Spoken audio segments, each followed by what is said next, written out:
Alright everyone, so since it's a bit too hot for me to go out and about in Cornwall, because I normally go out and video like open gardens and stuff, which I hope you enjoyed the one of Roseland Gardens and Chasewater.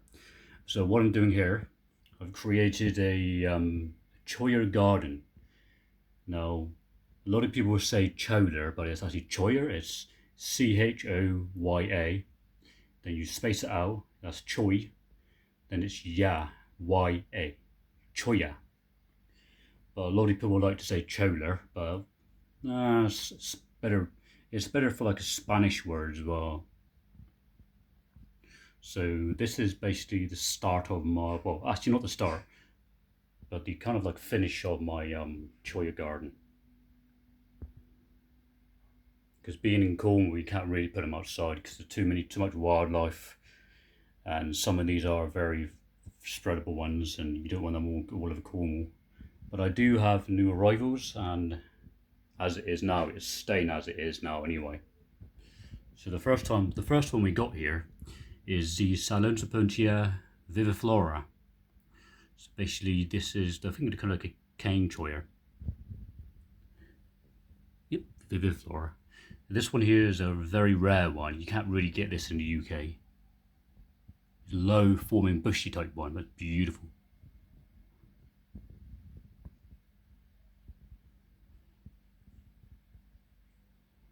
This one's going to have orchids on it. Then we've got, basically I brought myself a mystery one, because the person selling it didn't really actually know what it is, what kind of cholla it is. But I'm going for the Imbrica. Then we have this one here, which is looking really good.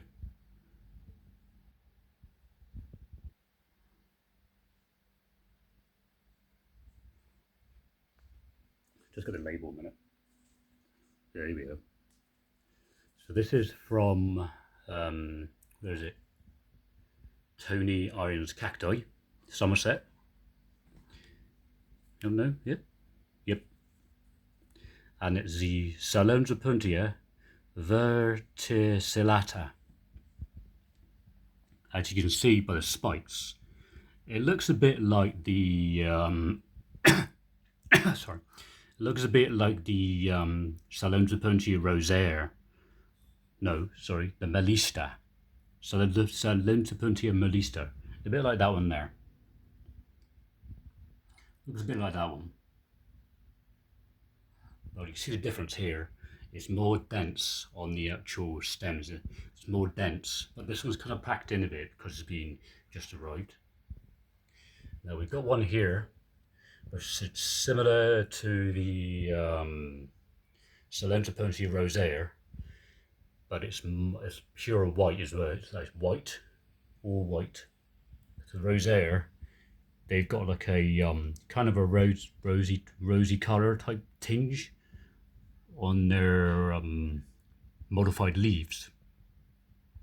Now there's a story with this one here, the Hudson pear or the sea rosea. Basically, they're trying to eradicate it up in Mexico, something like that, and somebody by accident one night fell into a big old bush of Hudson pear. Now, obviously, with the Hudson pear, they're very dense in their spikes in the big bush, and the person had a panic attack and a cardiac arrest. And by the time they got there, the man was dead. So you could say this is the only cactus that actually killed somebody with their spikes. Now there is a cigar where somebody actually tried taking down with a shotgun, but with this one, when he shot the cigar, it landed on him. And this was like a mature type one, so it was like a ton. And anything about a ton can kill you, and it just killed him outright, man. So, yeah. Yeah, I know what you're thinking. All these cactus are vicious, but I actually love them, man. They're beautiful. For me, they're beautiful. Well, not most people, but for me.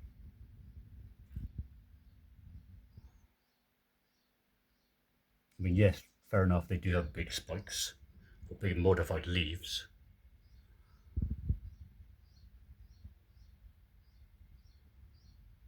But they're just interesting to study.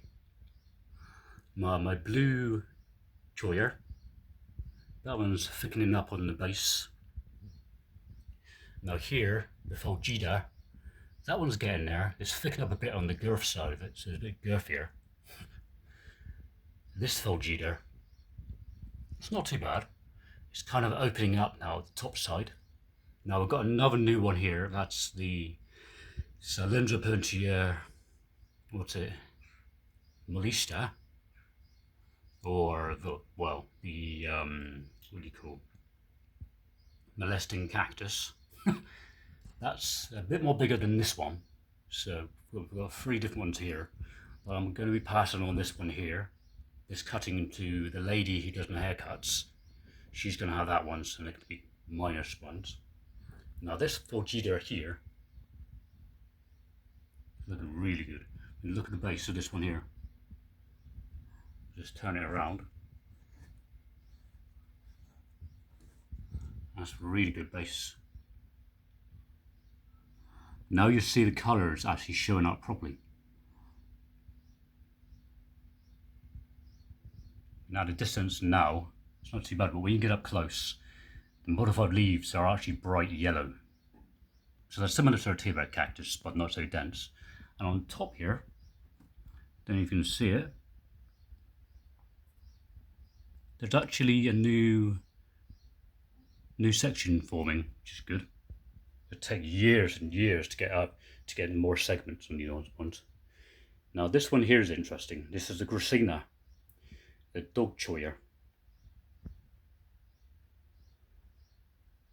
Basically, in another part of the world, with this one here, the reason why it's called the dog Cholla, it's called a Gracina, but the common name for it is a dog Cholla, is because sometimes in the wild, you get dogs roaming around. Sometimes, if they're mistakenly come out their gardens or any bit of wildlife, and they get their noses stuck in these long spikes, which is quite unfortunate.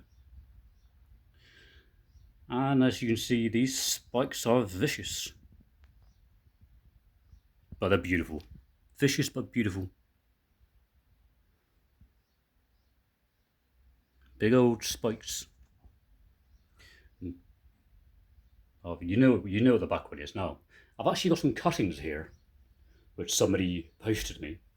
I think it's Celicia. She posted them down to me, which is nice. Now what I'm going to do in one video pretty soon, and I'm not going to do it now in this heat, but what I'm going to be doing is I'm going to set up a couple on the side here, and basically I'm going to put my hand above them, and I'm going to show you exactly how the Cholla actually attaches to the skin. I'm going to show you that, just exactly how it attaches to your skin. Now this one here, one of these two here would be ideal for that, because this is a part of the Fulgida, or it could be, no, that's the Fulgida, and this here's the Forfilica. Then you got the Calante. This is the mystery one, but I'm sure it's Imbrica. This is the same one as this one here. This one here, a bit of a strange one, but hey, go look it up. So yeah, I'm going to be basically getting one of these two, and then going to be going on to the actual unit. And what I'm going to do, I'm going to hover my hand above it. So then I'm going to put the camera down. Well, I'm eventually going to buy myself a little stand. But when I do, I'm going to put the camera on the floor. Well, not the floor, but the actual cupboard. And I'm going to put my hand right above this Cholla. Then I'm going to show you exactly how it attaches to your skin. Now, the last video I did of this, I was just minding my own business, and I had a Cylindropuntia fulgida, or the hanging fruit chain Cholla, and literally that little cutting, I was hovering my hand up there, it rocketed straight up to my middle finger, and I was holding it with one hand, so a bit difficult. So yeah, you can see how they go. And then I'm going to tell you how you'd actually get them out your hand, which is pretty simple really. Use a comb to remove it, and use a pair of pliers to take out the spikes. Very simple. Not rocket science. Oh, that's an alien egg. So yeah, hope you enjoyed the videos here. Because it was way too hot for me to go out and do other gardens. I'll give you one more look. I'll start from here actually. Dog Cholla.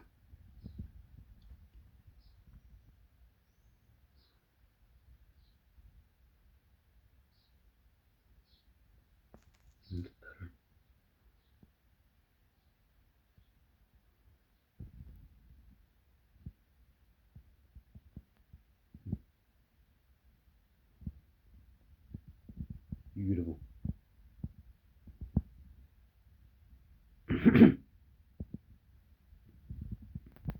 Actually, I think it's last year when I was living here last year. I had a whole load actually set up right in the middle, and one of the cuttings was very loose. So I got up one morning, and basically I accidentally knocked the unit, and the little tiny little choyer went down, and it landed right in between my bloody legs.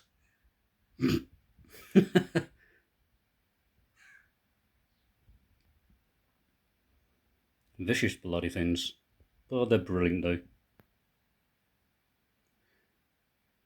Not very many people like them, but I do.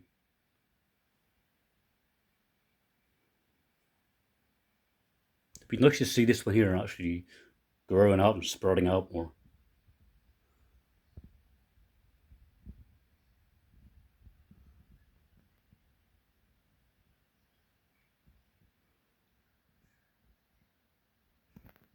Ouch.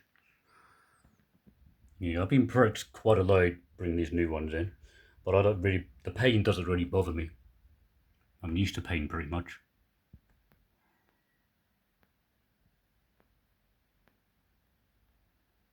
Nice new section coming out. I think that could be the flower coming out. Now you can see the reason why this is called a molester. Because it'll molest you every time it goes past you. I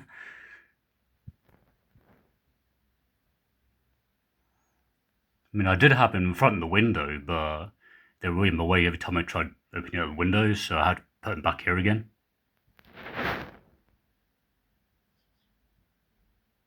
I mean, I'm very tempted to put them outside, but there's only one big problem. Putting them outside, there's too much wildlife. I can't really put them out there. So that's how choy are actually regerminate.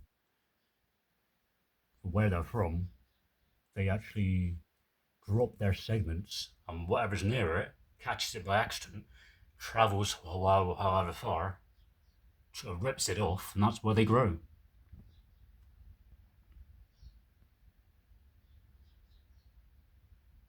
So this is the Hudson pear.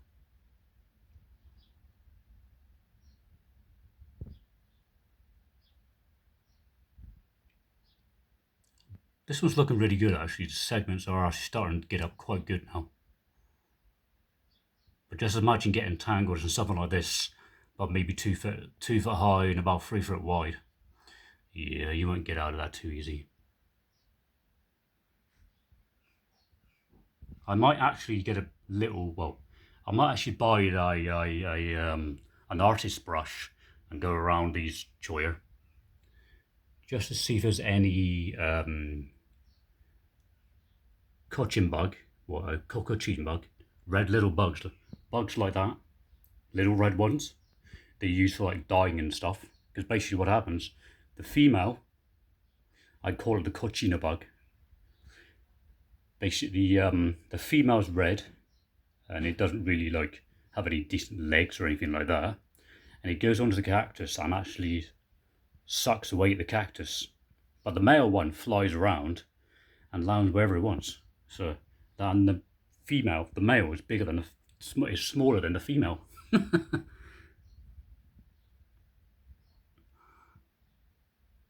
It's the same as the tarantula world. The male is always tiny compared to the female, and that's why the male has to get out very quick after it's actually cemented her. So there you go. Hope you enjoyed the new video. And don't forget, I will be doing a video of actually showing you how a cholla actually attaches to your fingers. Catch you later.